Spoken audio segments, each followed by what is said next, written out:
Okay, we should be good.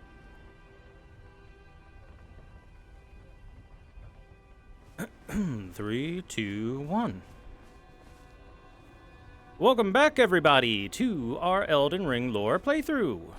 When last we left off, we made our way up north through lots of the Altus Plateau. We've done a bunch of it. Made our way through this area called the Woodfolk's area, the Woodfolk Ruins, where we found worm faces, which are horrifying monstrosities that seem to be mutated people in the form of some level of death root mutation that has taken hold of them. And then we came up here to the Windmill Village, where we were able to finally get Millicent's cooperation in a good fight against one of the Godskin apostles. And this village seems to worship the Godskins, or perhaps the act of skinning things alive in the first place, as they are holding a festival, and a ghost told us that's what they do here. And Millicent says that she's going to continue her journey in order to try and follow the path of Melania. And she's heading off to the Forbidden Mountain of the Giants, and believes that's where Melania went. So, our plan right now is to continue finishing up the Altus Plateau and the areas around it. And then we either go to Leyndell, the capital, or we take ourselves to the Volcano Manor and do things that reside around there, as those are our next two major locations to complete. I'm thinking more than likely I'm going to go to the Volcano Manor.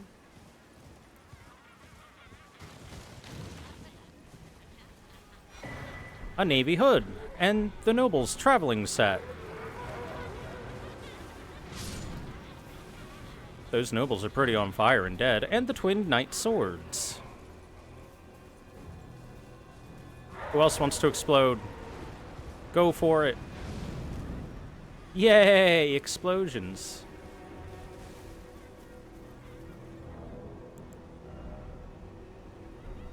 Alright, so let's see what we got here. We got the twin knight swords, wherever those are.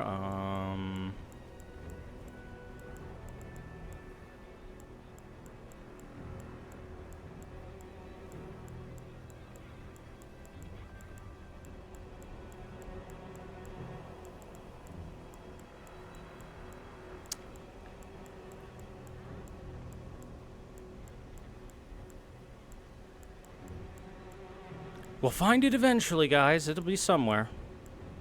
Oh, there it is.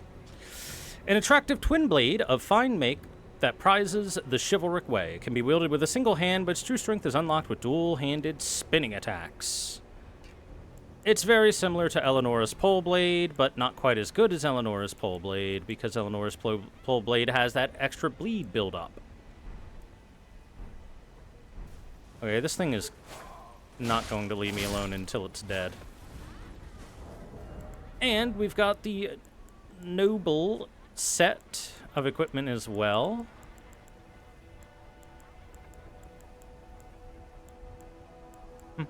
The navy hood.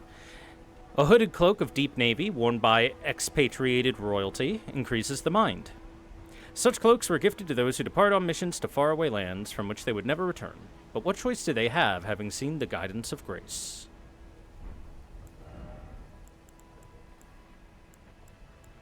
And the noble's traveling garb.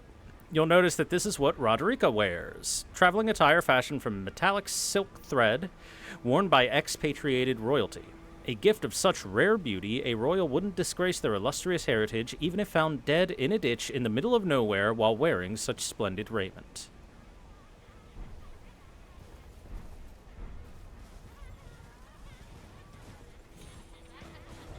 Have I done the festival? If you mean the Radon Festival, yes, that has been completed.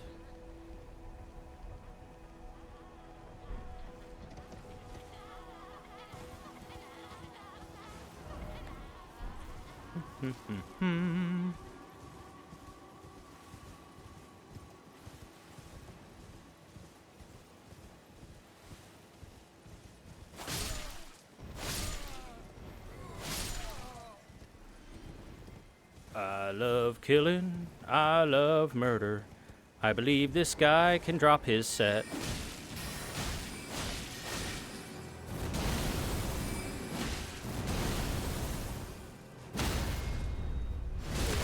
What's one of the Academy's adjudicators doing here anyway? There we go. Haima, Glintstone Clown, Battle Mage Robe, Manchets, and Leg Wraps. The Haima Glintstone Crown. One of the Glintstone Crowns bestowed upon Raya Lucaria scholars whose pursuits were deemed worthy increase intelligence and strength to the detriment of FP.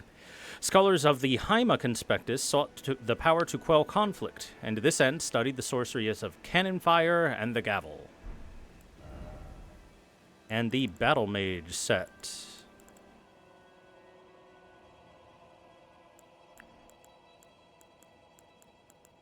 There we go. Robe worn by scholars of the Raya Lucaria Academy, tattered from being worn on the battlefield. Whenever war broke out and the Academy sealed its gates, only Haima's scholars dared venture outside. Seclusion is no way to foster discovery. It is only a convenient form of escape. So yes, the Battle Mages, the Haima Conspectus, clearly believed that it was in their best interest to make their way out into the world, not sequester themselves away, and to face whatever challenges come their way. Head on. Applied directly to the forehead.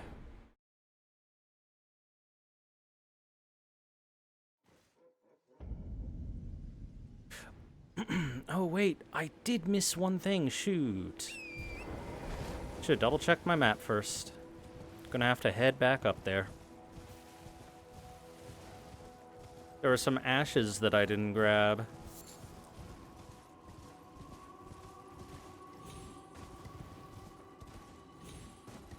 Some ashes we're likely to never use, but we should have them in our possession anyway.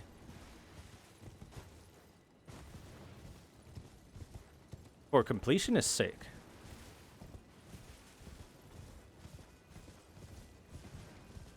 Giant rat.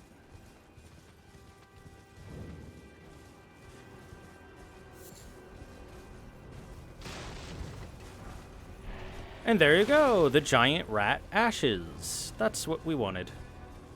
There's a bunch of rats here. I kind of forgot of the existence of these ashes just because of the fact that they're not something I would use particularly often.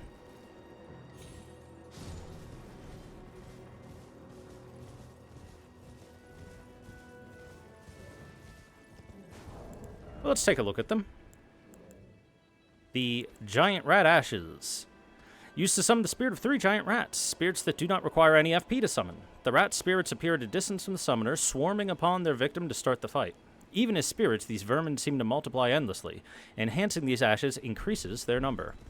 You can get a bunch of them. The problem is that the further along that you go in the game, the more common it is for enemies to have big AoE hits, and big AoE hits kill your swarm of rats pretty darn easily, thus making them much less effective.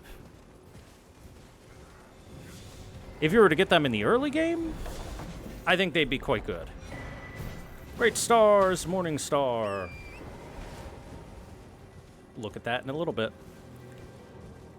Once we are out of range of these nerds. And they aren't threatening us. Okay.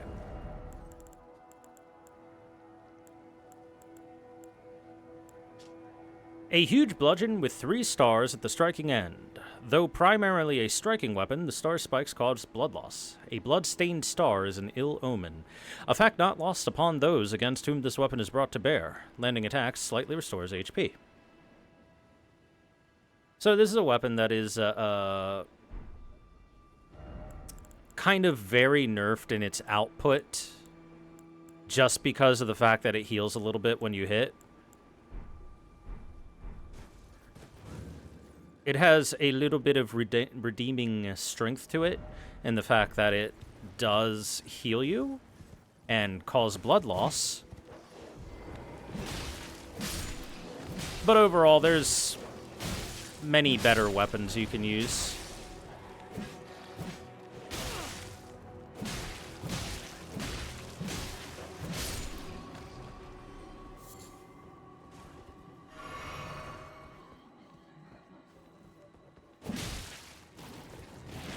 Slimes in the Writhe Blood ruins.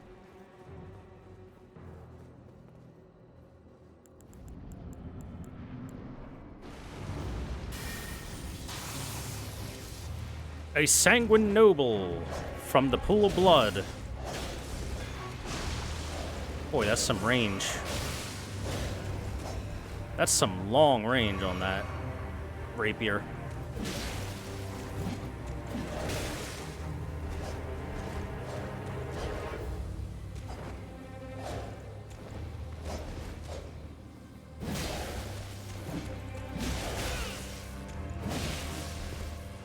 How do you have enough poise to not get knocked out of your stance with fucking robes on, you cheater?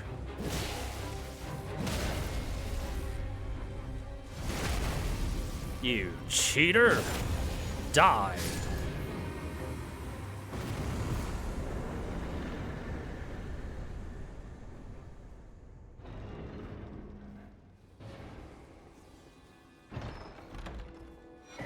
And here we have the Bloody Helix, which I believe is pretty much the weapon that our opponent was just using. It's somewhere down around the spears. Could be in the rapiers. There it is. Ominous piercing sword with a winding blade, carried by the noble servants of the Lord of Blood. Designed to bore into the flesh, causing severe blood loss at the wound. The extracted blood trickles gracefully down the length of the blade. Unique skill, Dynus Finesse. Nimbly avoid an attack, securing some distance. Follow up with a strong attack to perform a sudden lunge, and press strong attack again for the sweeping slice. Those are the moves that were being used against us by the bloody noble there, too.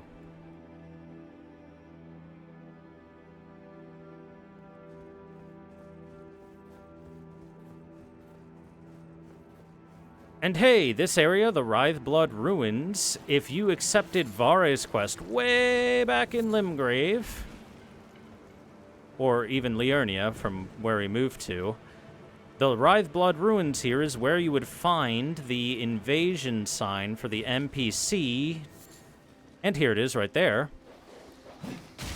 to kill in order to gain access to the Mogwin dynasty.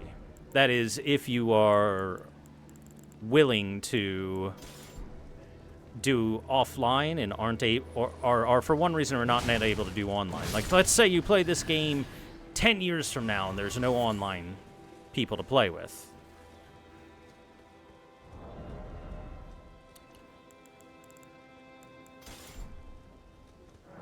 Okay, Magnus the Beastclaw. Let's invade that world. We're gonna kill him anyway. Do I have to? No, absolutely not. But do I want to? Of course. And look, he's using the big Morningstar weapon we just saw, and he's got some beast incantations from Garank. Ow.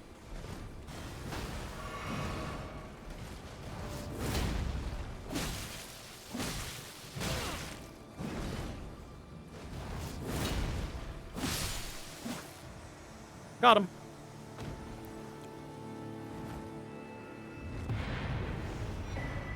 We get a rune arc and a 4-calling finger remedy, then we return to our world. That's it. That's all you had to do. Just gotta beat that guy.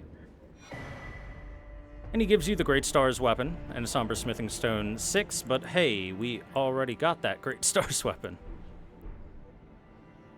One moment.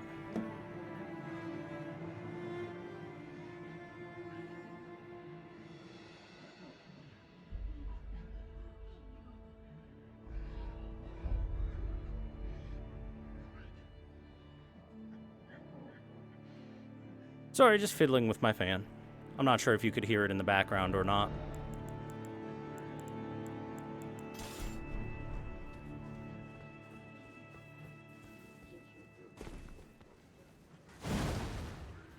Oh, that's a corpse.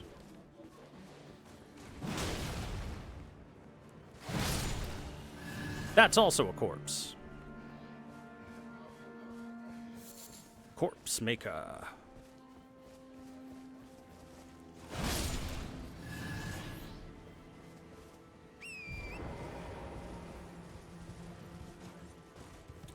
Hi, Sedika. How are you? It's a big slime! Look at that slime, it's huge!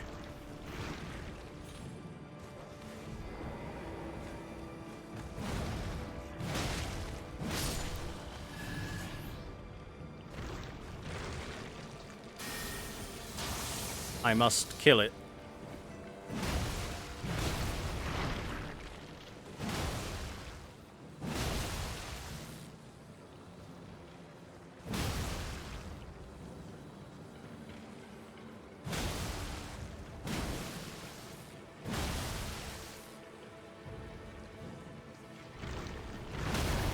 Again, slimes are very resistant to physical damage, so most of the damage we're doing here is from the lightning incantation that we currently have active.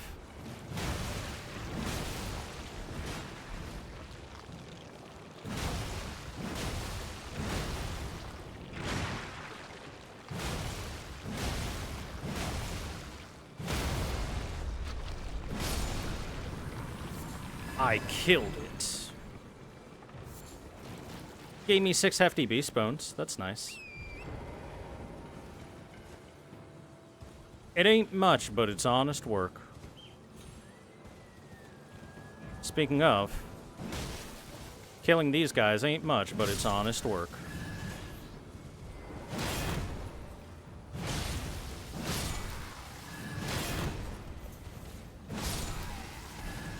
Whoa, what's a pumpkin head doing over here?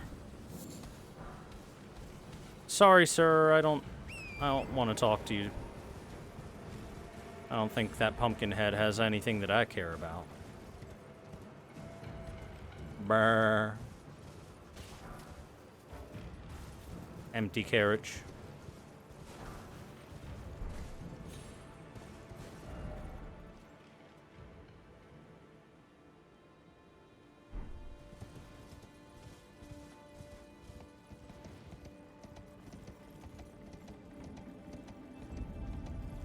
We are now at Mount Gelmir. Again.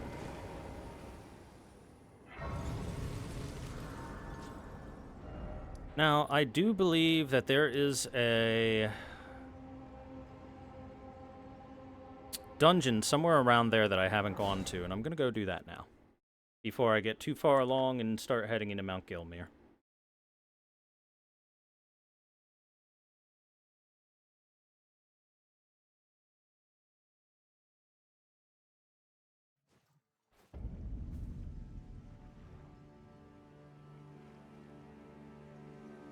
It's something I had on the back of my mind. I was like, wait a second, did I ever do that dungeon?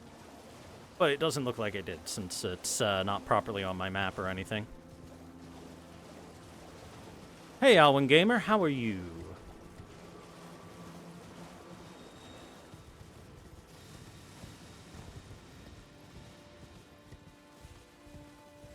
Sick. I assume you don't mean sick as in you just landed a 900 on your half pipe. Hope you feel better soon.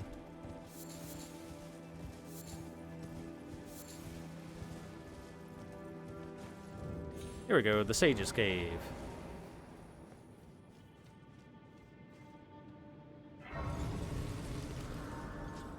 Should be a few things for us to find here in the Sage's Cave.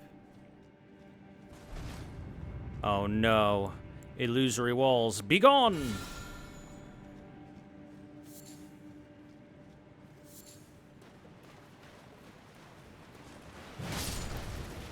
Skeletons?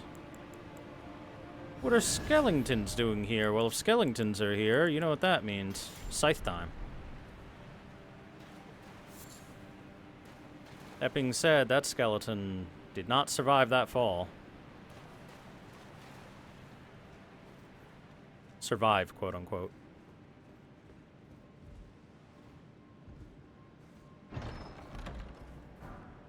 Some lost ashes of war.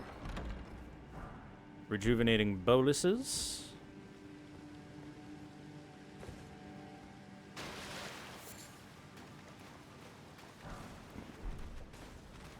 I love how it gives me all these tools to get around stuff like rot and whatnot.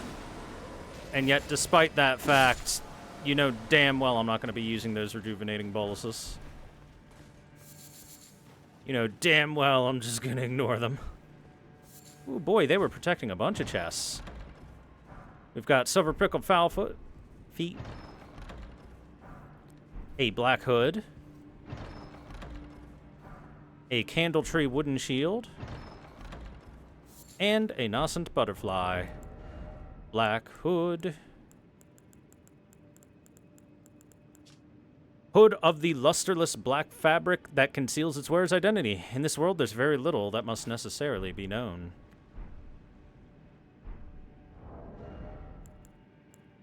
And of course, the shield we just picked up, the candle tree wooden shield, thought to represent a surreptitious prophecy of cardinal sin. The lit candle tree design was forbidden. I don't know what kind of cardinal sin it could be, but okay. I like to sin. Sinning is the best. Makes me feel all warm and fuzzy inside. Ow!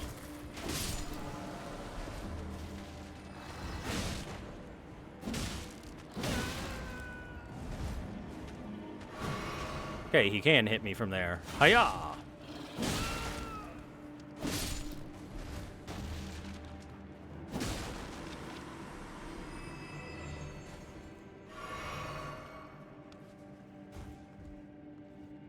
have a big bolt in my arm.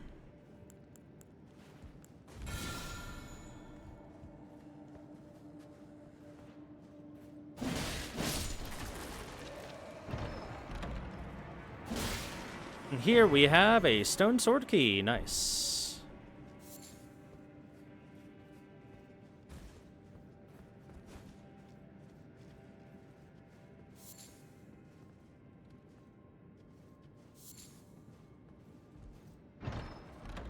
Okay, we've got ourselves golden great arrows. These are completely new arrows. Let's take a peek at them. Oh, golden great arrows. Carved great arrows made together with the Erd Tree Great Bow, which deals holy damage, imbued with an oath-sworn incantation, which boosts the attack and defense of the archer and their nearby allies. Nice. Dragon Wound Grease. Raptor Talons. New hand weapons. Claws comprised of 2 sharp twin blades wielded by the assassins of Ravenmount. This weapon allows them to imitate the attacks of deathbirds. Besides excelling in airborne attacks, its charge attack mimics the vicious swoop of a bird of prey. I'll actually show it real quick.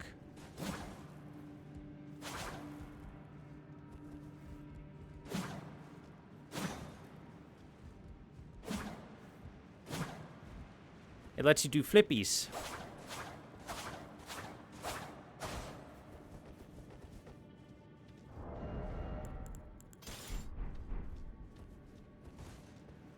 Still not my favorite fist weapon. They're okay, I guess.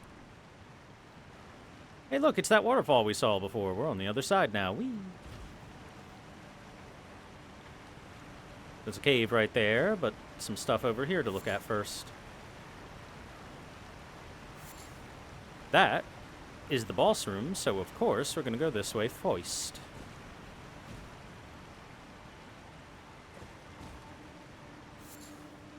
By the way, I think most of these were illusory walls.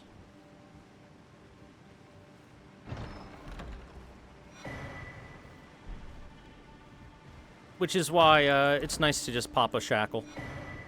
We got the skeletal mask and the black talon equipment. Skeletal mask that tightly grips the face, worn by the assassins of Ravenmount. This ritual implement relentlessly digs into the wearer's face, preserving one's human instincts while dressed in imitation of the deathbirds. As you can see, it's actually overall slightly worse than the Black Hood. That being said, if you want to look edgy, it helps with the edgy look. And our new armor is the Raptor's Black Feathers, robe crafted with the black feathers of a bird of prey, worn by the assassins of Ravenmount. A ritual implementation for transforming into a death bird, if only by imitation. Strengthens jump attacks. We are birds of prey, bringers of death. Oh, look. It looks cool because capes look cool, especially if they're like feathered or fur capes. Hell yeah. Do you agree, chat? Do you agree with a hell yeah?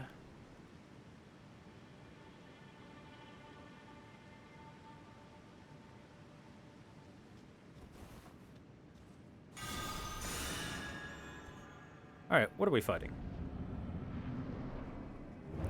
Necromancer Garrus.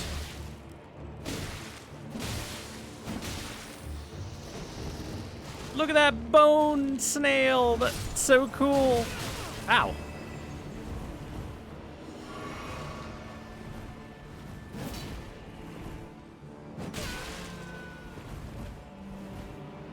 You know, having that constantly follow me kind of sucks, huh?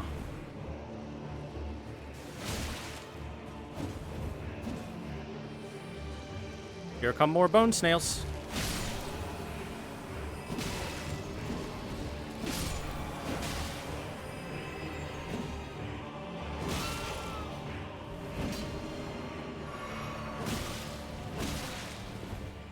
By the way, you can see the ghost flame coming off of every hit Necromancer Garrus does with that weapon.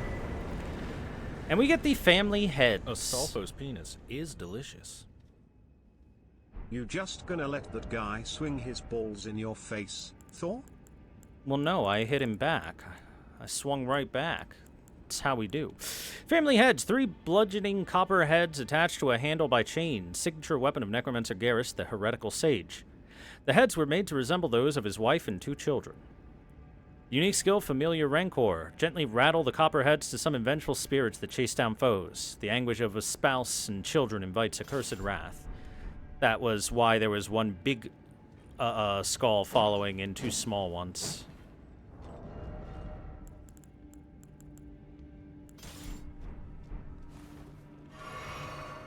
But you may notice that this place only had a single entryway.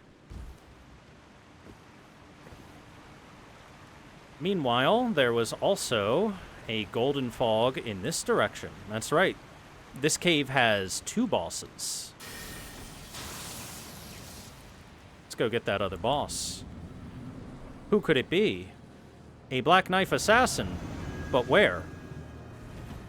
Do you see the boss, chat?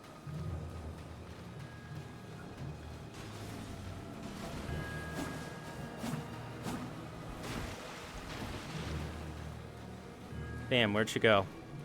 She was right there, and then she disappeared when I swung.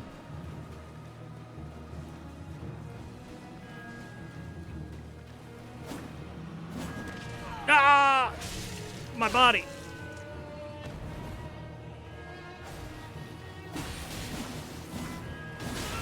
That's right, this is a permanently invisible boss fight. Which, as you can tell, is a big pain in the ass. That barely hurt because I had a bubble shield on.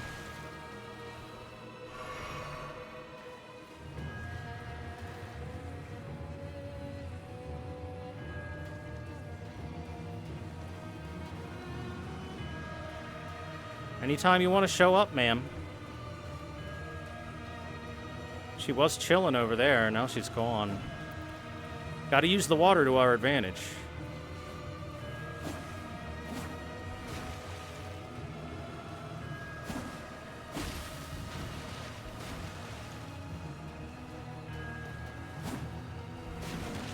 Oh, come on! You can't grab me during my roll. That's cheating.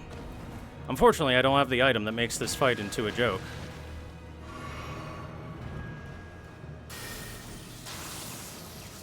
Oh, she's coming! She's coming fast!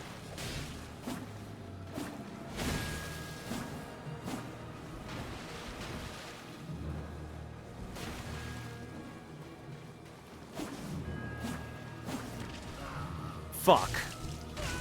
Yeah, see, you're just gonna spam that attack.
So if you want to know how to fight this bitch, you either get a torch that we don't have yet and is available a bit later in the game, or B, you just summon something.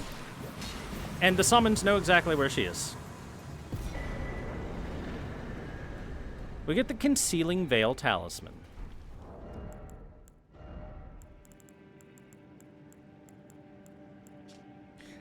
Talisman put together from dark cloth with a lustrous sheen. Completely conceals the wearer's presence while crouching at a distance from foes. Part of one of the concealing veils used by the assassins on the Night of Black Knives. One of.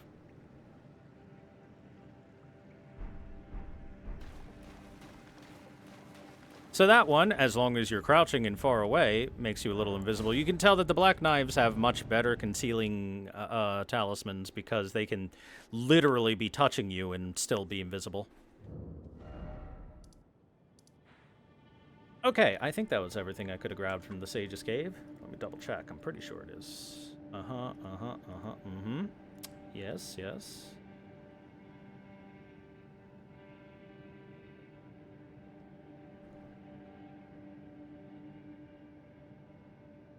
Yep, that was everything from the Concealing Cave. Or Sage's Cave. Alright, to the Bridge of Iniquity. It's time to climb up Mount Gelmir.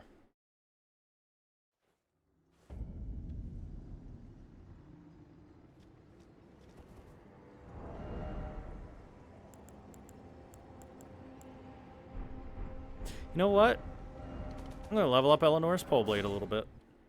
I love that the game has a difficulty selector in the form of summons. Well, it's an RPG. It has a difficulty selector in the form of, do you want to farm 700 levels?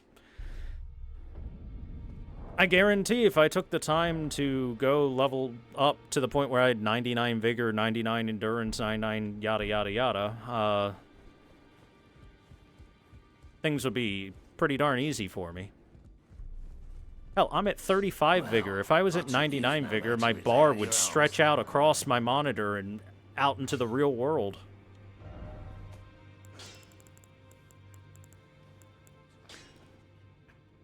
Eleonora's Poleblade. I want to put a couple levels in this. There, level 5. That's good.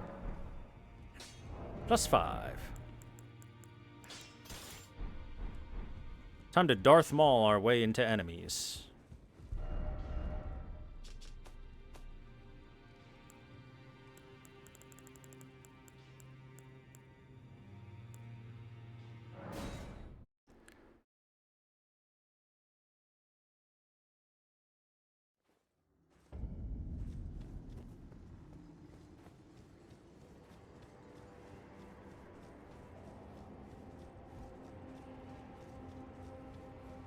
By the way, we even got information already before knowing that it exists that after the Night of Black Knives, a flame was devised, a torch was specifically devised for making sure that those assassins would never be able to sneak by unseen again.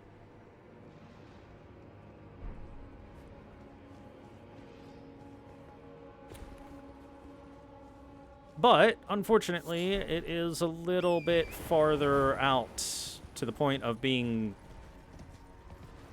a fair bit away from where we are, you know?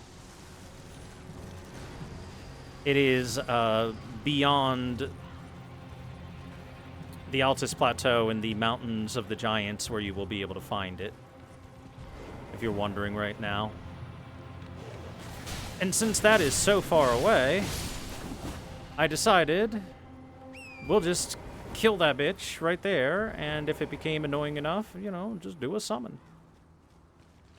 Alright, who's invading me?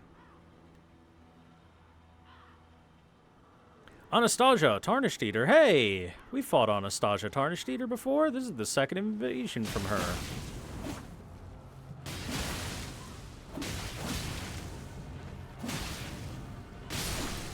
Get Darth Mauled.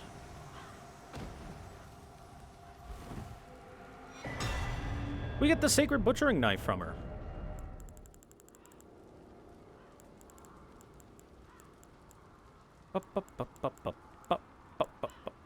There it is.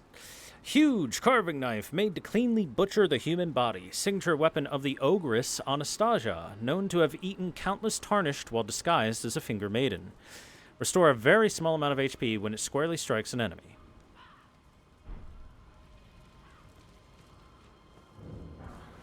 And we get Golden Vow. This is a good spell. Golden Vow. Where are you? Right here. An incantation of Erd True Worship increases the attack power and defense for the caster and nearby allies. Hold to continue praying and delay the activation. This incantation has been taught to knights of the royal capital for generations, and knights sent on distant expeditions lean on it as a source of courage.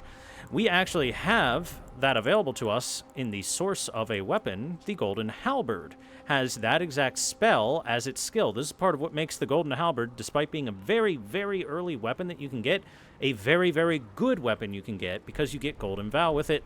And the attack and defense increase from it is actually pretty darn solid.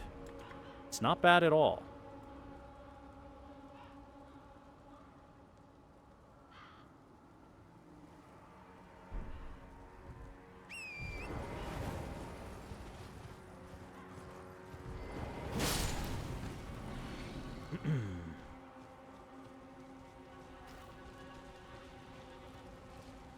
So hey, you know where we are? If we were to be up there... Actually, we haven't been up there yet. Never mind. I was about to say what is up there, but we haven't been up there. But we get a stone sword key in this pile of corpses. Remember when they said that the march from Leyndell onto Mount Gelmir was one of the most atrocious acts of the Shattering War? Here you go. Mountains of corpses and strung up bodies all over the place. Place not particularly a happy sight. Over there, you see where Primeval Sorcerer Azure is.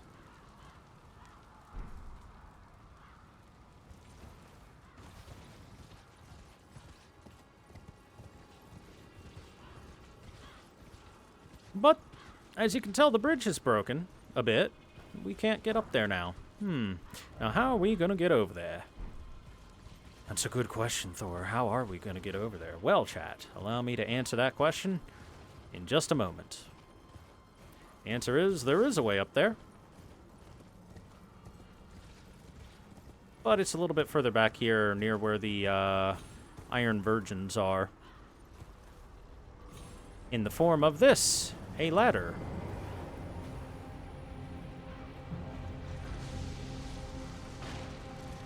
I'm still in a dream, Snake Eater.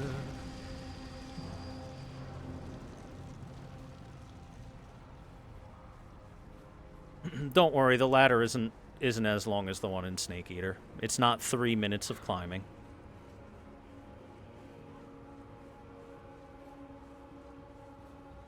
After all, how could it be 3 minutes of climbing? It hasn't earned 3 minutes of climbing with its narrative. Sneeder, on the other hand, definitely earned that shit.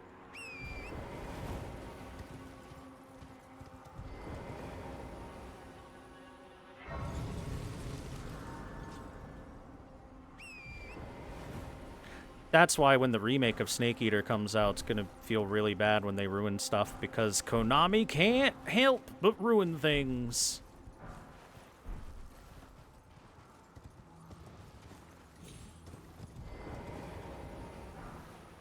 Somber Smithing Stone 6. Thanks for protecting that for me, Mr. Wolf. You can die now.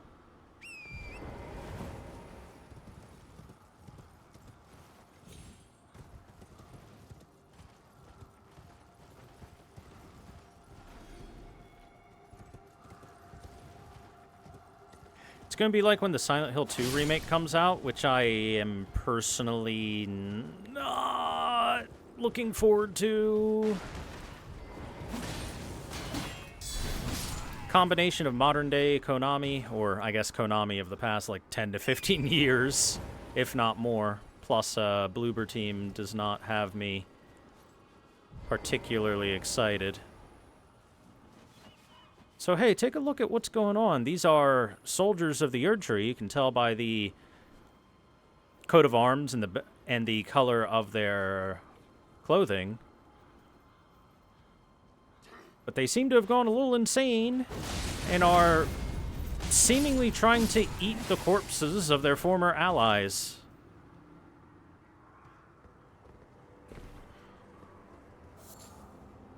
And that might come from a bit of the blasphemy of Rykard.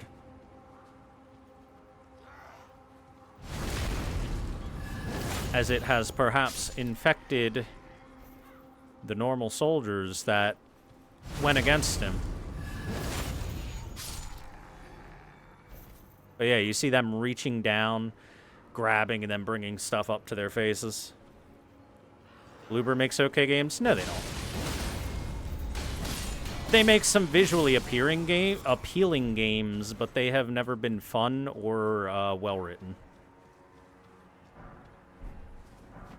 Oh, hey, Lendell Soldier Greaves. Nice. Thought they were looting? Nope. They definitely munching. There we go. Lendell Soldier Greaves. Greaves worn by soldiers sworn to defend the royal capital of Lendell. Rust-worn and stained through unending conflict.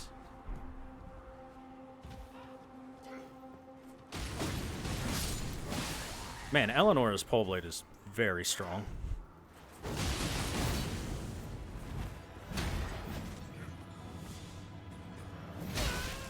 Ow.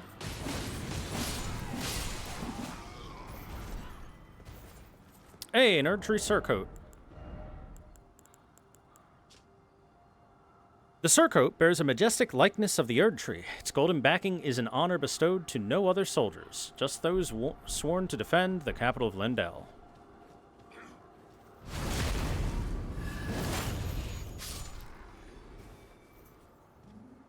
Pumpkinhead.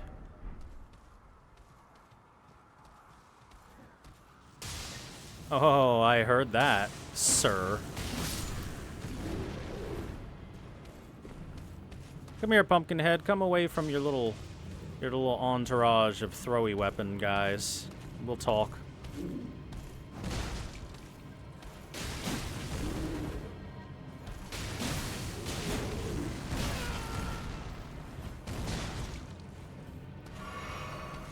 Eleanor's pole blade really induces bleed fast.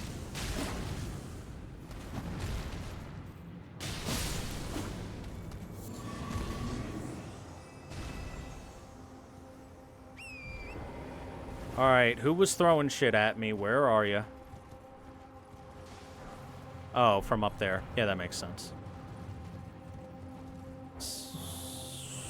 I'm just gonna have to go deal with them.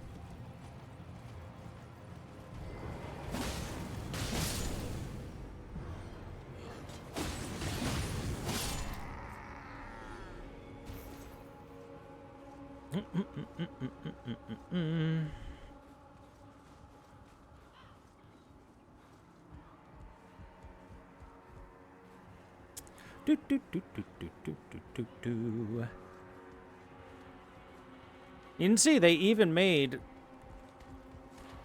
nice little forward forts like this for their campaign against Mount Gelmir.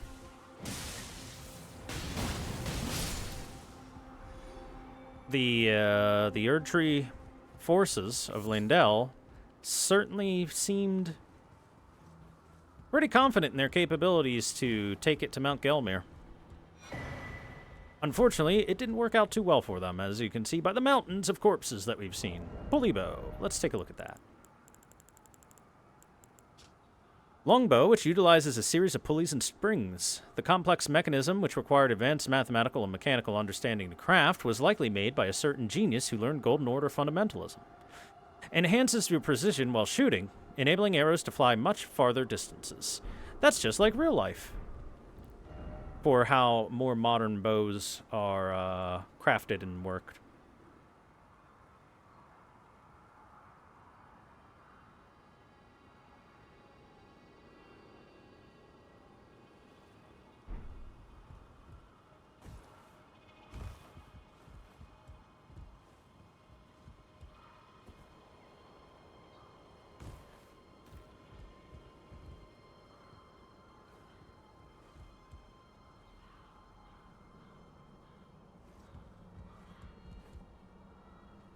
I am the knight.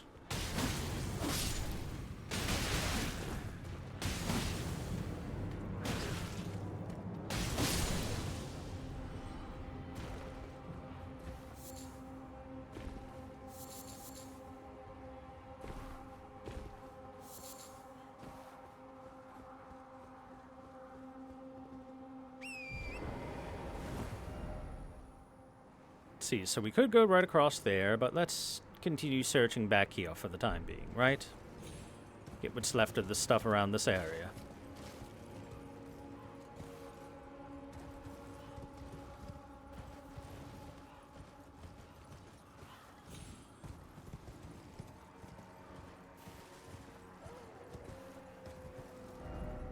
Awoo? Yes, I hear you. Say awoo.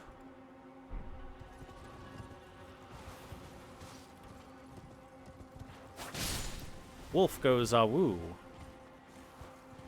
More news at 11.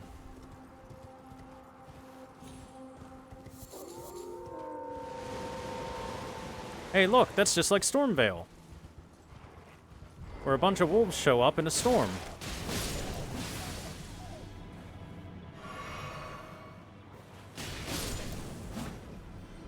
Storm wolves.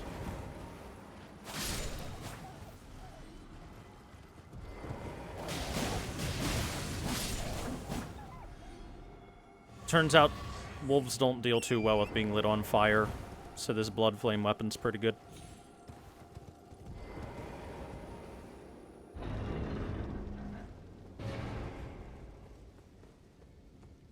Ah, yes. I know what this is.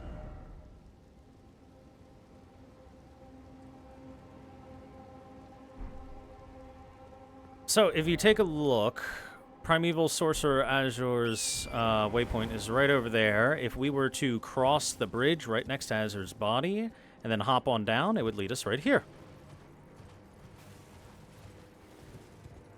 As for what this is,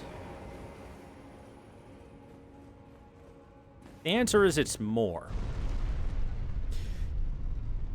Did you think that we already had plenty of game to explore and dungeon to go through, and heck, there's still some underground stuff we haven't gone through yet? Well, guess what, guys? More. There's always more. Welcome to Gelmir Hero's grave and the Beast Eye Quivers, which tells us there's some Deathroot here, and you know what that means. It's time to pull the scythe out. We're reaping some souls.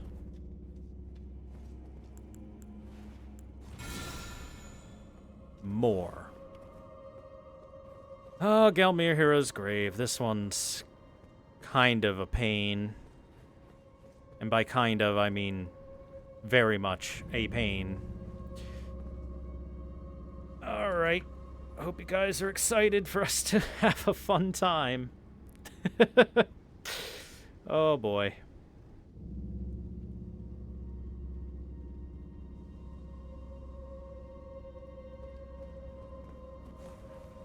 We're just going to want Order Blade available right away. Here we go.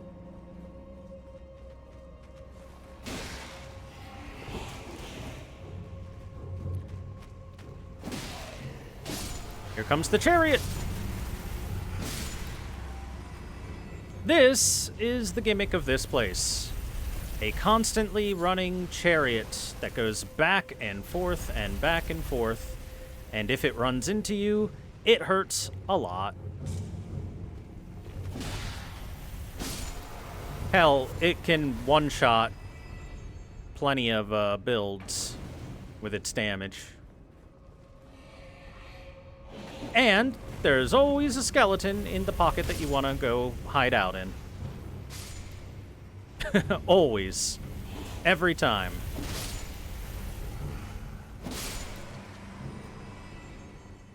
Welcome to the pain train, brother.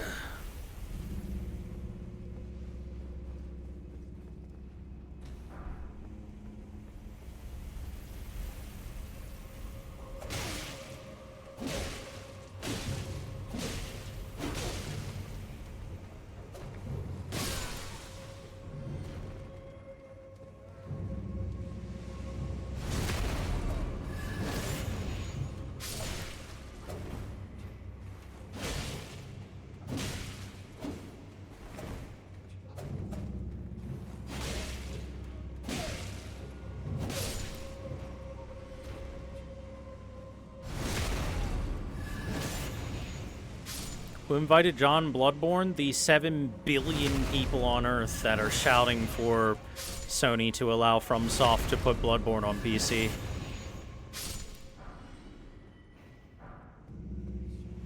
They'll totally let it happen someday, guys. They won't let it happen someday.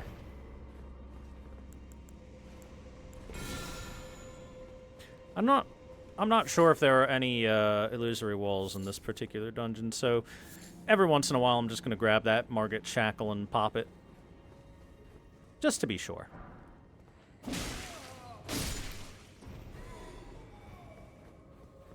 By the way, those chariots, that chariot that's running back and forth, you can kill that. You can absolutely kill that.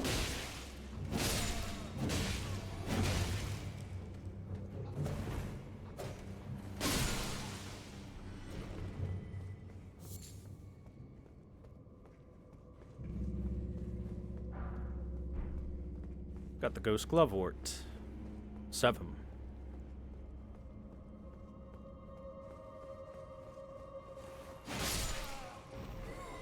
Let's see. Anyone around this corner? Of course there is.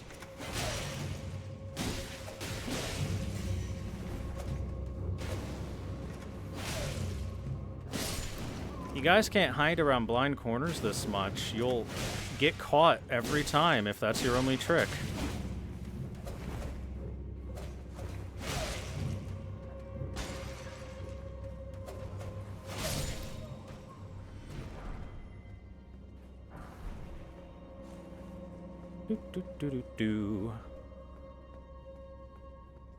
Let's see. It doesn't look like there's anything I can get up to on this one. Get back down.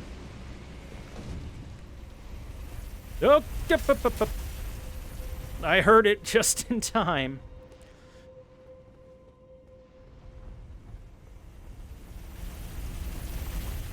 So about those, they actually have like a little like driver on the top that if you were to get on top of it, you have an opportunity to kill it.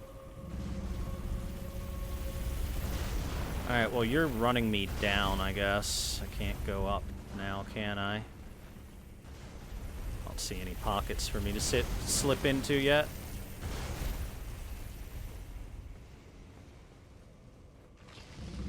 Oh great, here they come.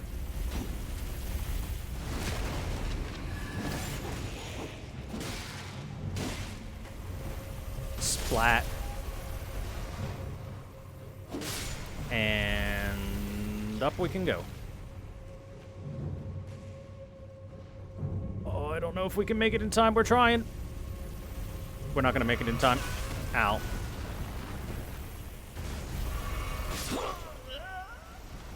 I could not get 2 drinks off in time, damn. I tried.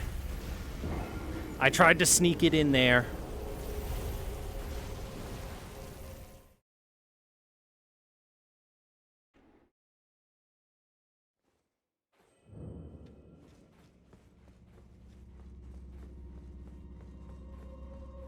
Anyway, welcome to Gelmir Hero's grave.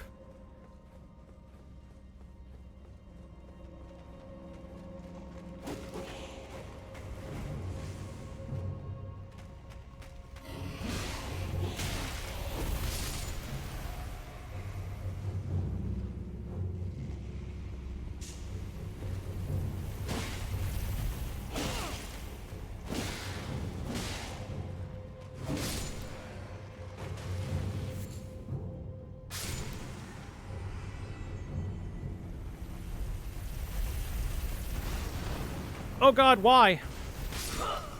Why did you stop right there, you piece of shit? God damn it.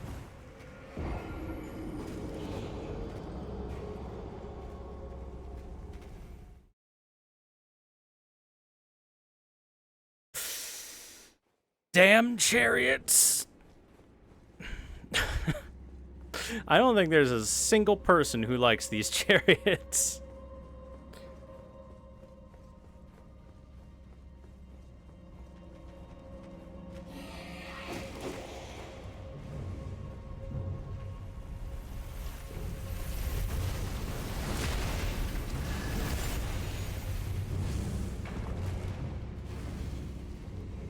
After all, they do suck pretty damn hard. Splat.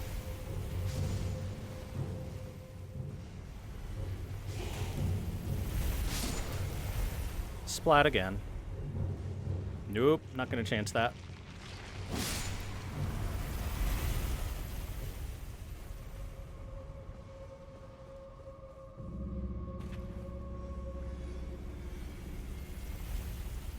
Oh, great, I gotta kill these pages again. Who are annoying because they can do that. Guarantee damage even while getting hit.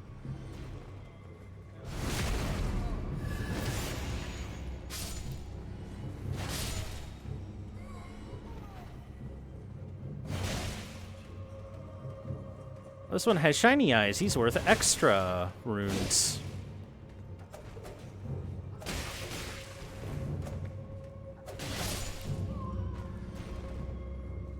I mean, it doesn't much matter. The amount of runes he's worth is nothing.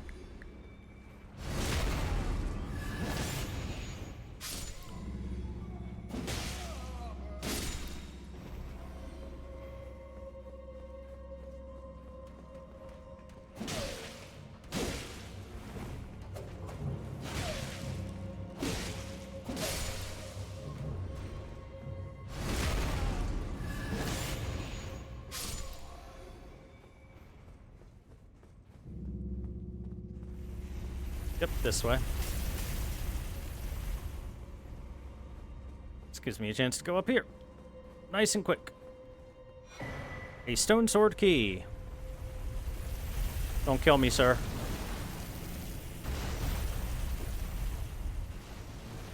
Oh, God. Ow. My body.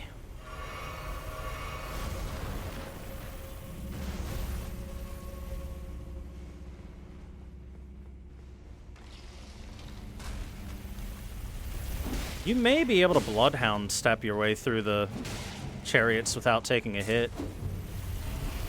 Actually, don't think I've ever tried that.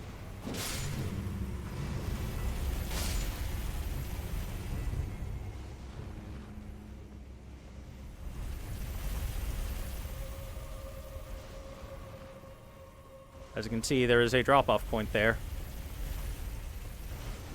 Oh. Well, this is fine. I believe this is gonna come down this way now, right? Oh, maybe not. Okay.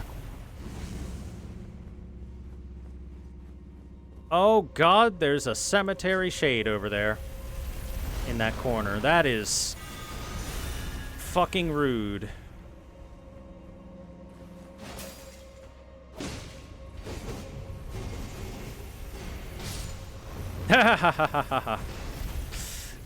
You are not immune to getting run over either, are you? Get a mantis blade.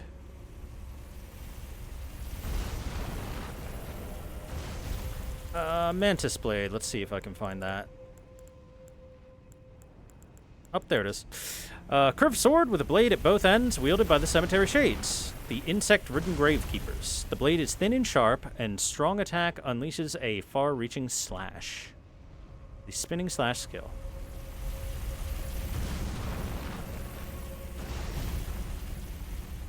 Now, in case you didn't notice, there is a little drop-off ledge here that you can go to. The item down there is supposed to, like, clue you in that you're able to get down here.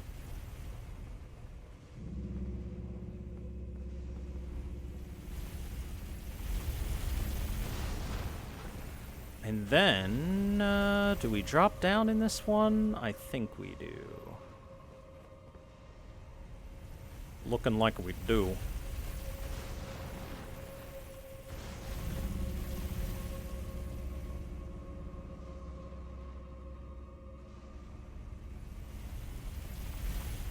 Yeah, this is your fire swamp. Elden Ring is just a series of increasingly different swamps. From your poison swamp, to your fire swamp, to your rot swamp, your blood swamp.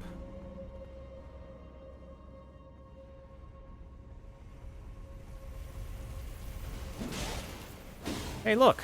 A bloodhound.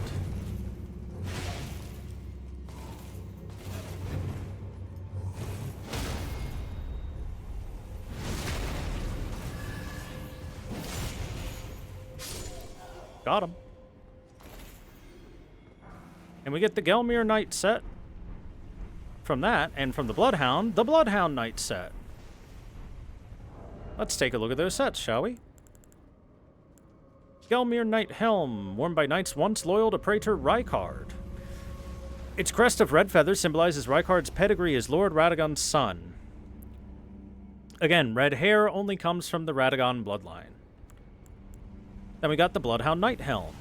Metal helm with a pointed beak worn by the Bloodhound Knights. The Bloodhound Knights are trained as hunters and known to be unshakable trackers. Without the use of language, each knight chooses its own master. Once the decision's been made, the knight stays loyal for life. Except for that one Bloodhound Knight, the very first one we ever fought that was being hunted by Blythe, who Blythe says was a filthy traitor that needed to be hunted down. Perhaps Blythe, who is also a dog person, is probably why he had such hatred for the Bloodhound Knight. And him not being loyal. Gelmir Knight Armor, worn by knights once loyal to Praetor Rykard, bears an emblem that none wear any longer, standing as it does for a lord that fell from lofty ambition into gluttonous depravity. As the lord lost his dignity, so too did these knights lose their master. Bloodhound Knight Armor. Exact same description as the previous Bloodhound Knight stuff, and I think the rest of the descriptions are the same as things we've seen before. Time has yet to dull the luster of the Gelmir Knight gauntlets. So yeah, all the same descriptions we've seen before.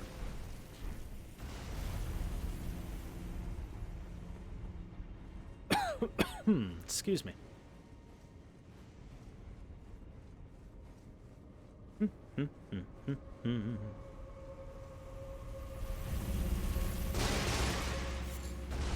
Root resin.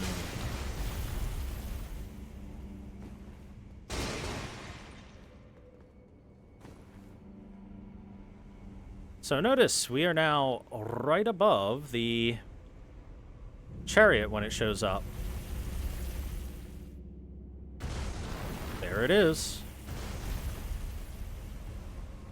Why is this important? Why, because, like I said before, you can get on top of them.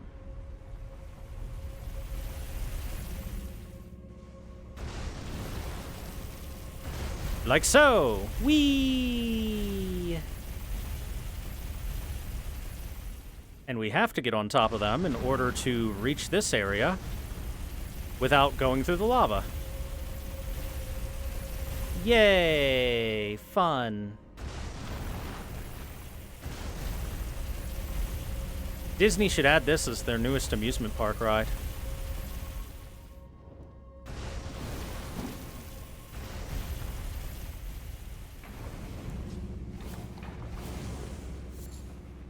Got ourselves some beast blood. You can just go right down there through the lava. It's just a lot of lava. It would take a lot of quick steps to go through. And look what we have here. Big door. With an Erd tree on it. This one did not require us to find ourselves a special lever, making it pretty different from the rest of the graves and crypts that we've been to before.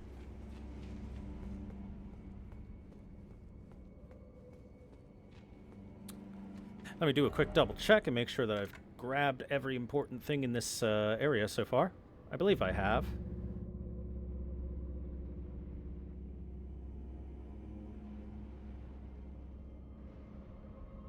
There's one thing I haven't gotten yet. I'll make sure to go back and get it after we're done with this. It's pretty close to the beginning of the dungeon. I just took a different direction. Behold, Red Wolf of the Champion.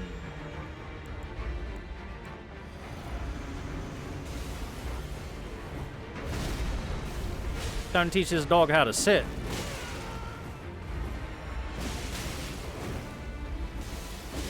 then play dead.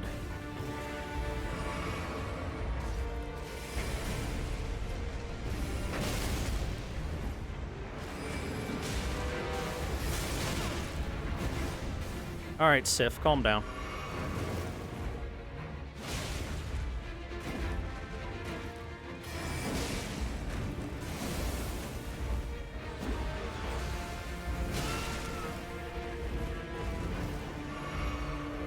I was out of stamina, so I couldn't dodge that.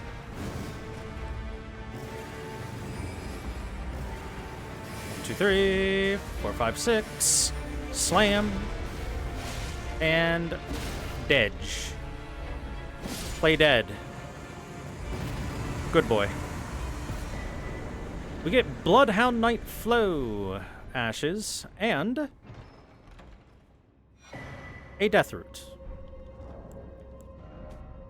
It's kind of an interesting dungeon considering the fact that it is a Death Root dungeon, but there's not a big skeleton or, death-related enemy as the boss. Instead, it's just this Red Wolf of Radagon that just happened to be here, protecting the resting place of its former master. Used to summon the Spirit of Flow, the Bloodhound Knight. Spirit of a Bloodhound Knight they called the Rabid Stray. Will attack without pause immediately after being summoned. Flow vowed that there was only one lord he would serve, a true king, and so the Rabid Stray never found a master.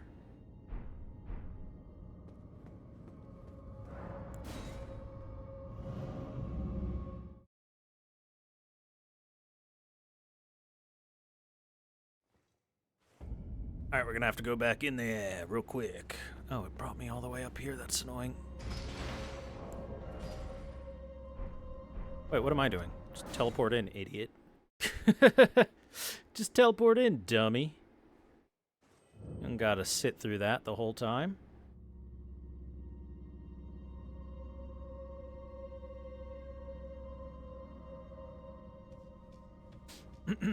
Okay.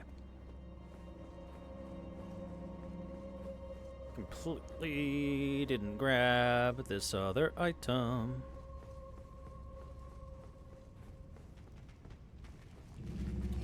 I believe it should be down in the lava area.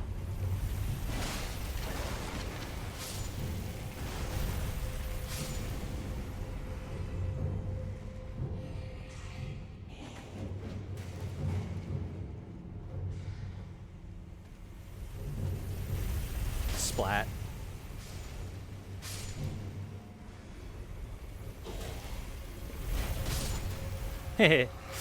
I like when the skeletons go splat.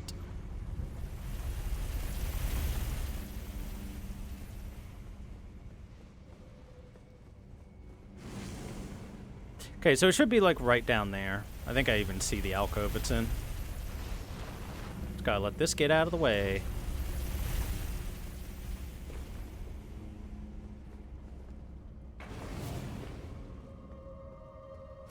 Is this not it?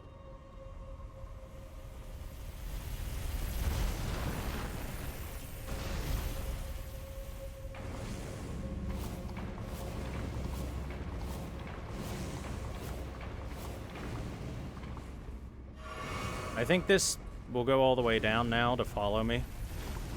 Oh, never mind. We're good.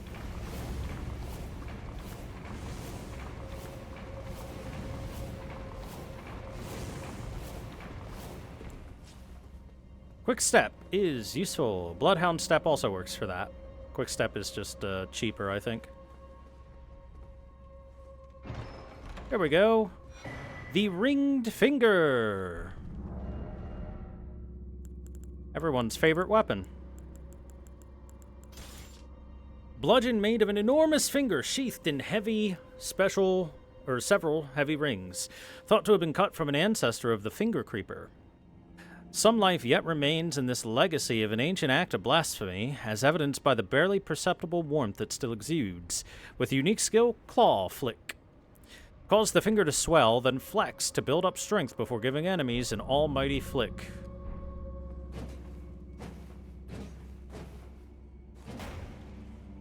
Normally just a simple club, But the special skill, bam! Give him the big middle finger.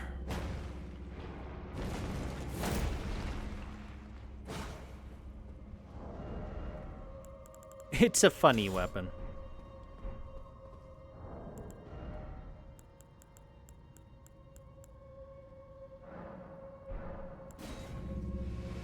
And we're just gonna leave. 34,000 runes is nothing. We can just ignore it. Alright, let's get out of here. By which I mean, let's ride this puppy back up.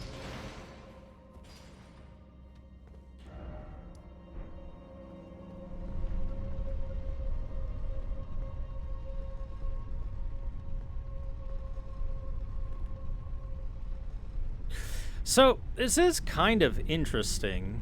The new club we got, the giant finger that glows extra huge.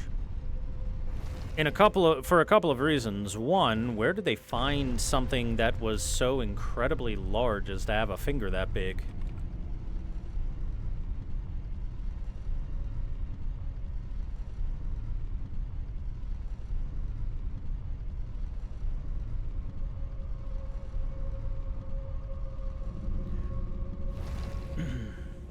Because the giants that we do see in this game aren't quite large enough for their fingers to be that big. Like, it says it's from an ancestor of the finger creeper. The finger creepers, for those wondering, are those hands that walk around like spiders and stuff. But this grows and swells to a much, much larger size than those things get.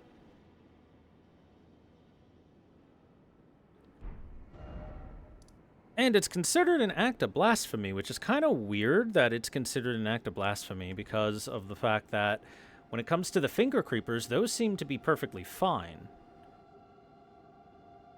But that is, but that finger is considered an act of blasphemy for whatever reason.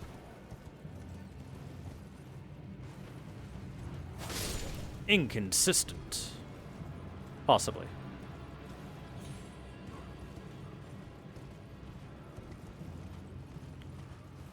We haven't seen any giants yet, and I do not mean trolls, I mean giants.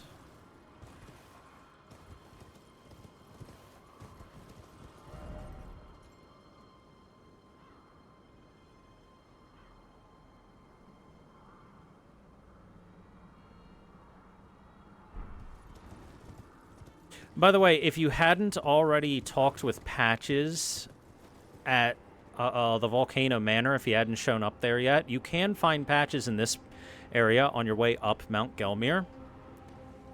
And he's hiding himself as a bush, and he puts down these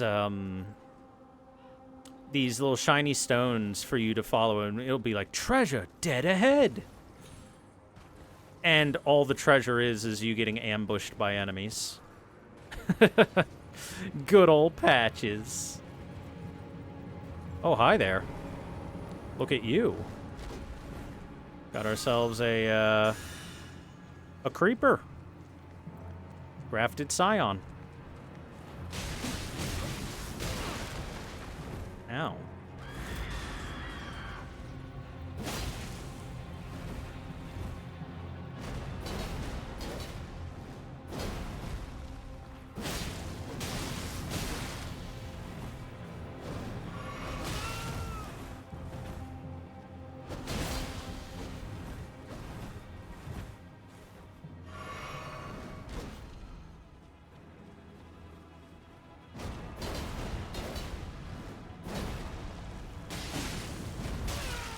How did that still hit me after my roll? What the fuck?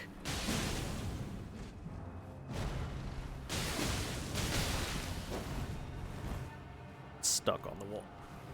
Environment. 4, 5, 6. Went for 7, 8. Sometimes it doesn't.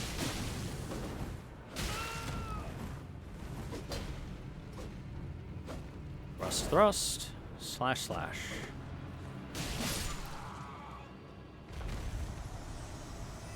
Does this one drop anything? No, it's just a random graphic sign. Okay.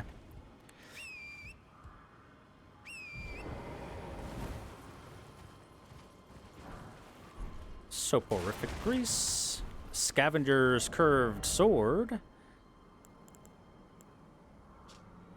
A unique curved sword notched like shark's teeth. Weapon carried by corpse pillagers who prowl the sites of old battles. The blade is tacky with blood and covered in hefty nicks, making it totally uneven. Life can be sinister indeed. This causes bleed buildup.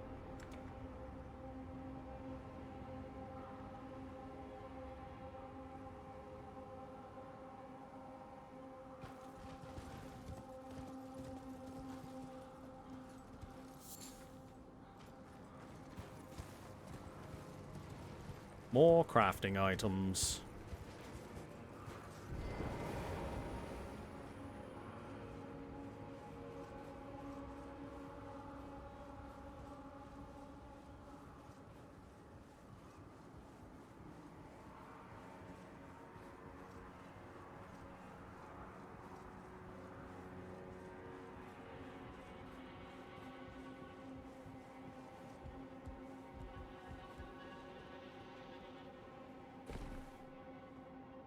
Before I go up that ladder, pretty sure there's a person to talk to here.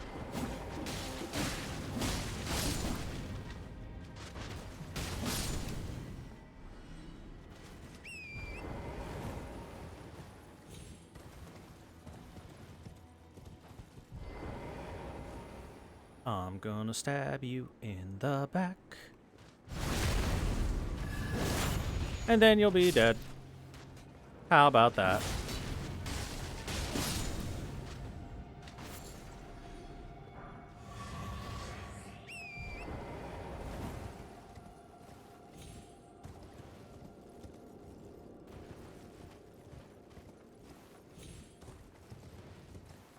Trusty Patches.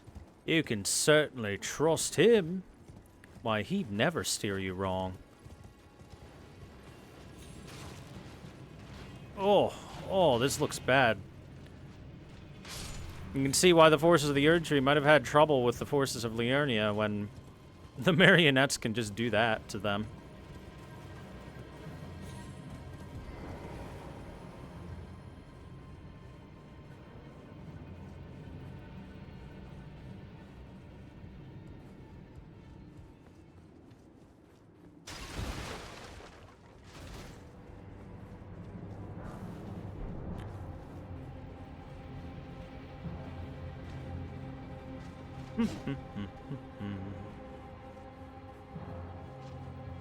Oh, come on, you're not supposed to be able to climb up after me. That's rude.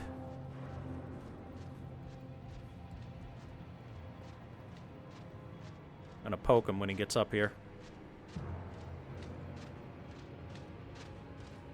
Poke. Poke, poke, poke. Bye. Ah, welcome, dear customer. There he Yes, is. right this way. Welcome. Value, please. I'm hungry. He's hungry. What do you got here? A stone sword key, Nomadic Warriors Cookbook 20. Arrows, great arrows, bolts, explosive bolts, ballista bolts, explosive great bolts. A guilty hood. A coarse hooded cloak of olive brown, the garb of those accursed of lesser crimes, indicated by the collar of sharpened branches. The Confessor Hood, black hood for blending in with the darkness, worn by church confessors.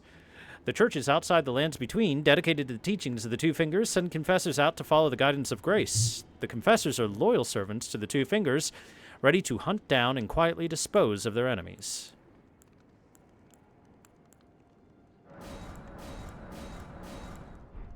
Hold on, let me sell some of them there runes.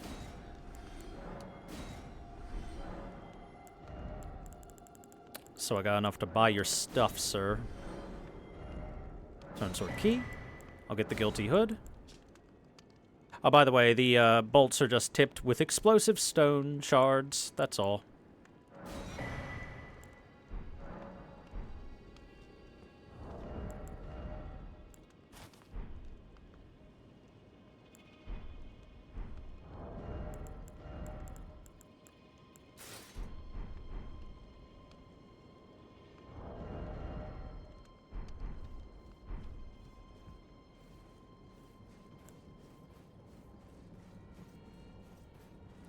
Good old trusty Patches.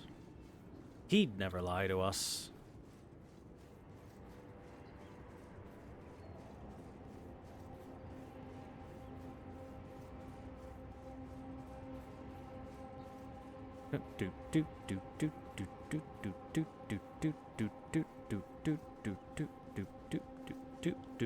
That's a long ladder.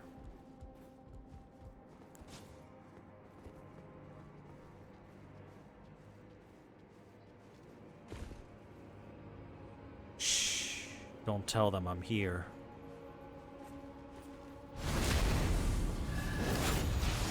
Oh, hey! Someone's gone mad with the Flame of Frenzy, haven't ya? All of them have gone mad from the Flame of Frenzy, as you can tell by their eyes.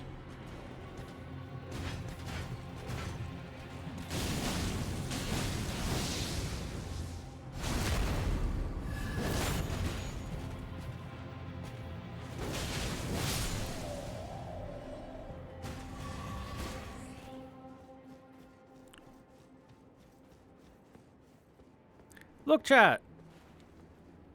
It's the Volcano Manor.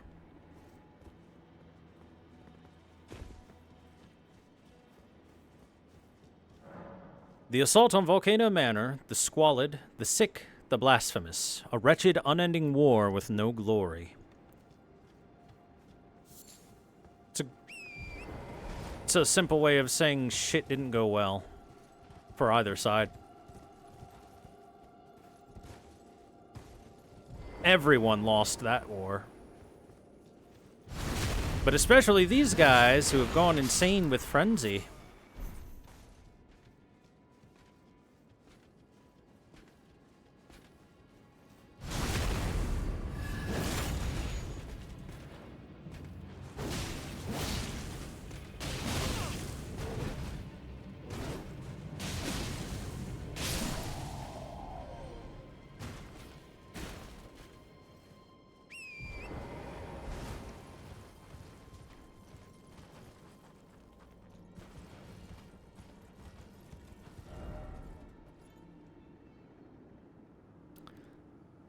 Oh.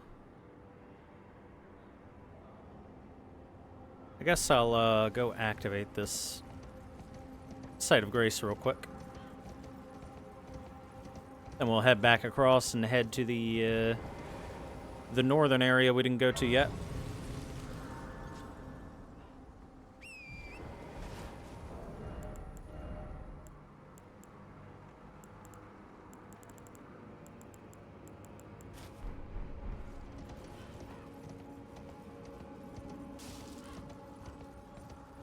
I am here so the former soldiers can confess their crimes to me.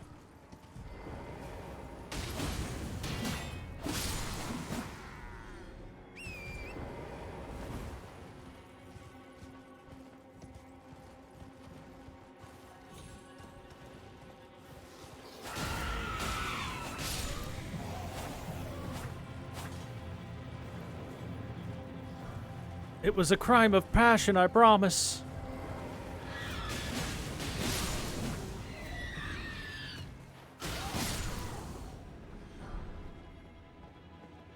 I'm just very passionate about peeling people's skin off and eating it. Volcano Cave.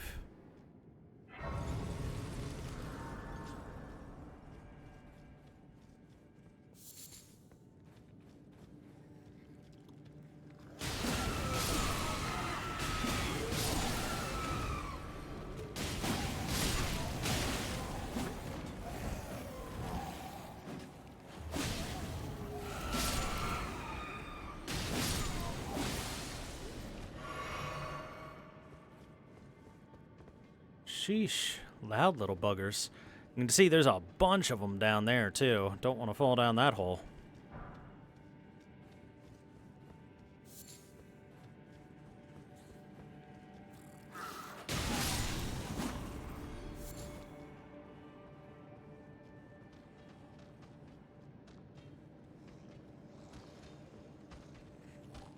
Hi-yah!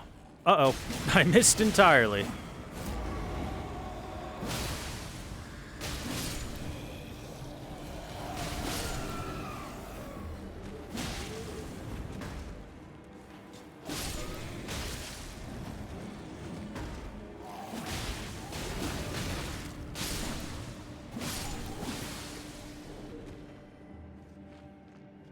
This is where that hole would have dropped us, and as you can see, there is a boss room right over there. But first, let's look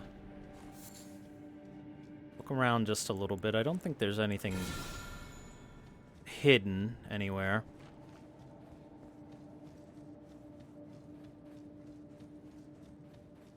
But I certainly would like to go get those items up there.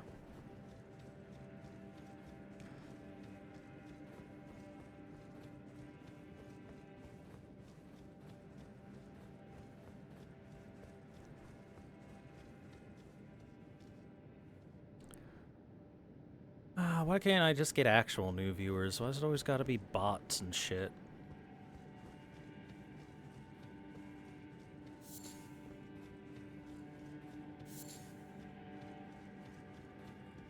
There we go.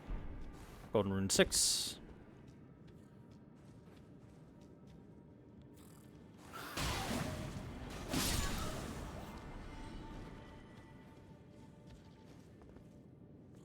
And this is like a little hidden away storeroom for them.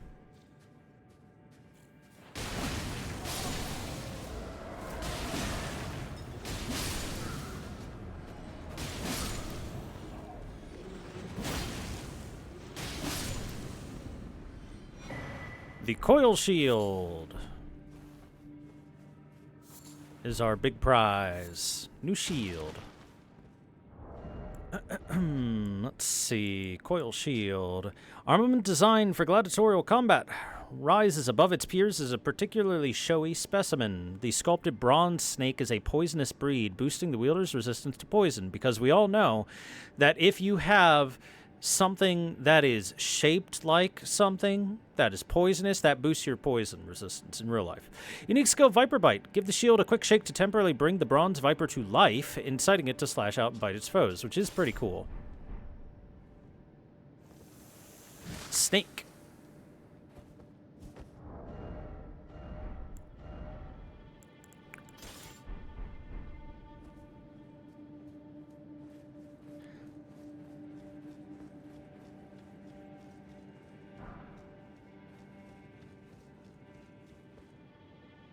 Of course. Genius. Brilliant.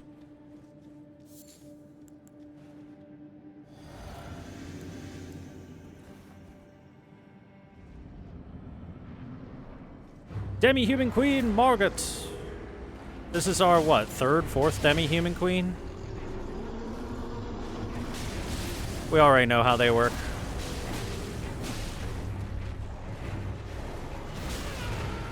Ow.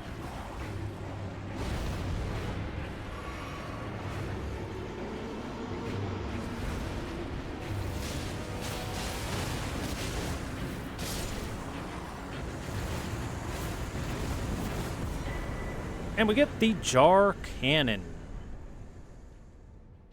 That was an easy fight. There we go. It uses explosives to fire great bolts, deals great damage, but is slow to reload. Experimental firearm brought to the assault on Volcano Manor, where it was discovered that no one knew how to use it. They figured out how to make a gun, but they did not know how to work gun properly. Because smart.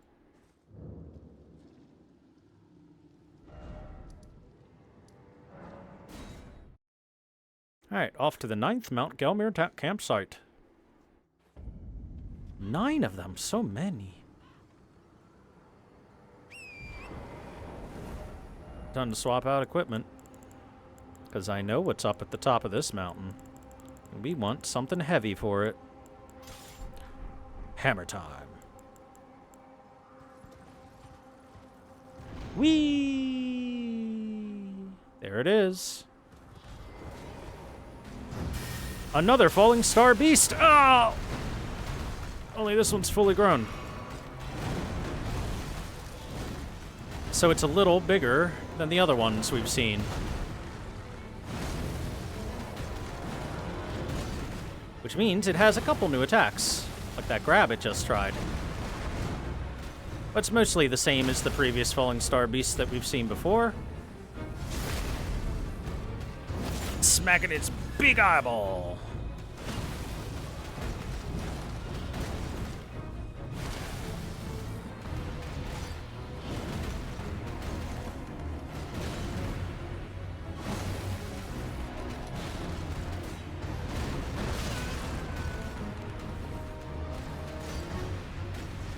Olé!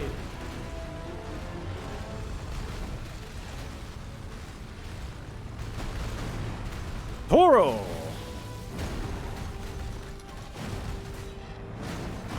I am a bullfighter. Dogworm? Clearly a bull. Look at the hooves and stuff. Ow! Dodge. Dodge. Big dodge.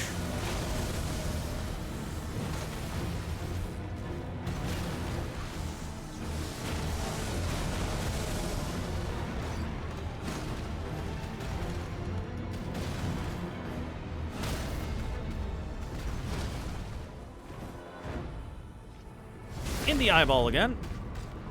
Man, this thing is tough. It does not take much damage, huh?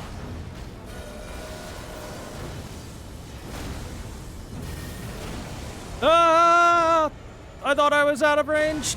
Oh!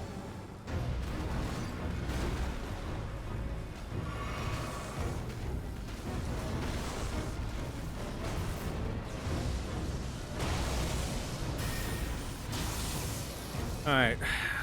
Light Mjolnir back up.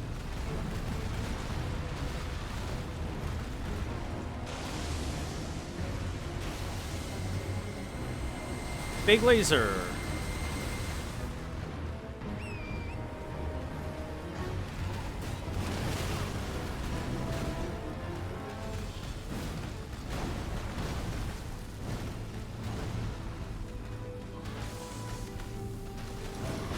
One, two, big one for three. But that really opens you up to some counterattacks, Ow.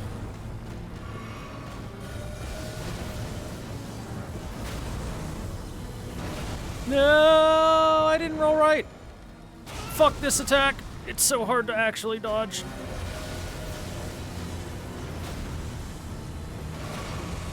Stop it. This is unfair. Especially because it takes 7 years to stand up afterwards.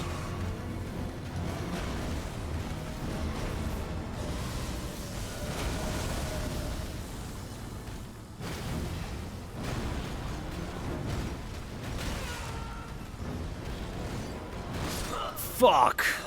You read my input. Read my input and did a follow-up. That's my own fault, though.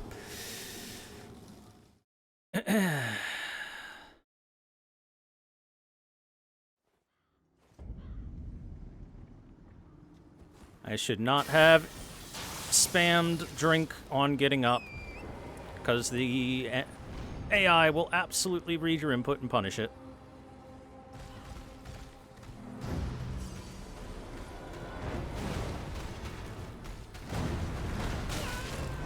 What?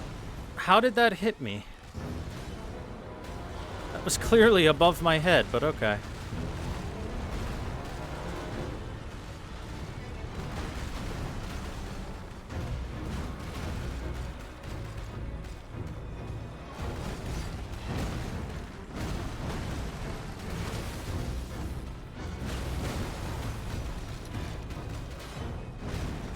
Rocks.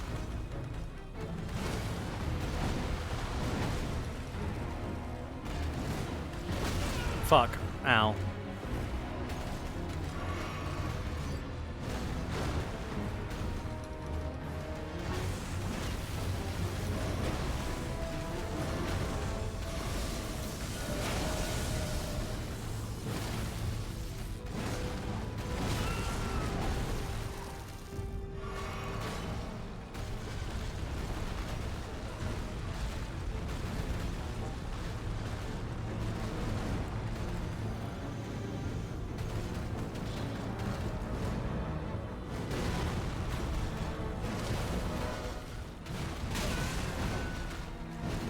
It's my fault for thinking I could attack more than once. Stop thinking you can attack more than once. You're never allowed to attack more than once. See, you attacked more than once, idiot. You get one hit, and then you get to thank God that you're allowed to hit it at all. Welcome to modern Souls games.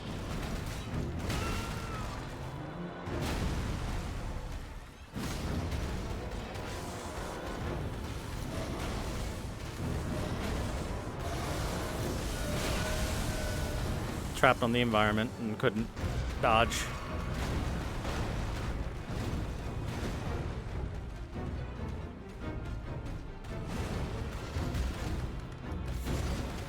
I do like how this is an iteration on the previous Falling Star Beast fights, in that it just does slightly more on its movesets.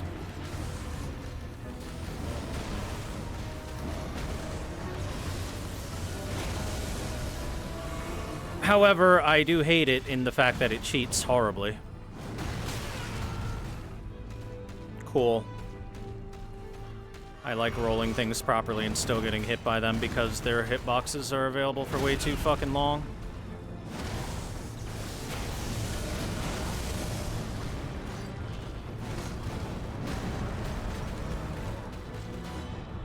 Rocks.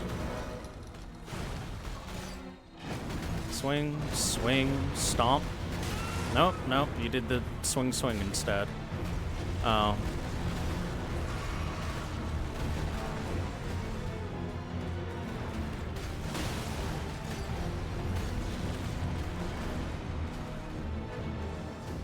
Boy, oh boy, does this fucking boss not take damage. You can't roll it! What a stupid fucking attack! How come it works for the smaller ones that you can dodge it, but this one, I guess because it's bigger, just has a longer... a lingering-ass hitbox.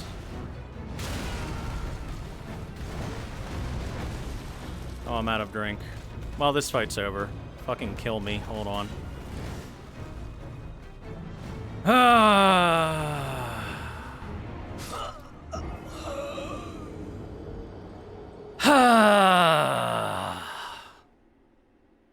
It's not fun to properly dodge stuff and get hit by it anyway, because the hitbox lingers. Come on, man. That's just not cool. Alright. We're gonna shoot magic at this thing. Because we're doing no damage, and honestly, fighting it melee sucks. It's poorly designed.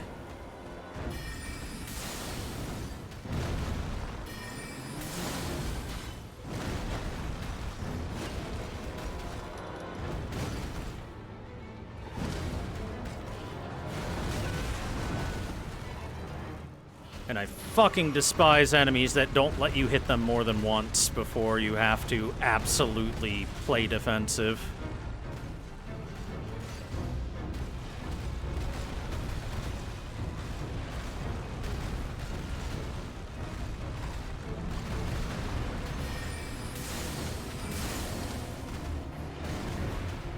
You brought this upon yourself by being annoying. Ow.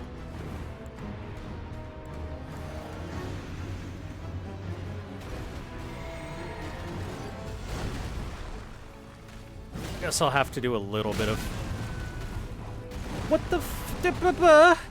When I hit dodge, I would like to dodge, game.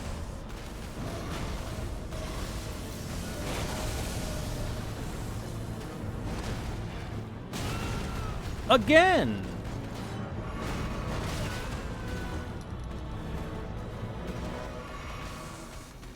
There's like a weird disconnect between the timing of the visual of their attack and their actual attack when they stomp their feet to the ground. Okay, that one was just a bad dodge. That one's on me.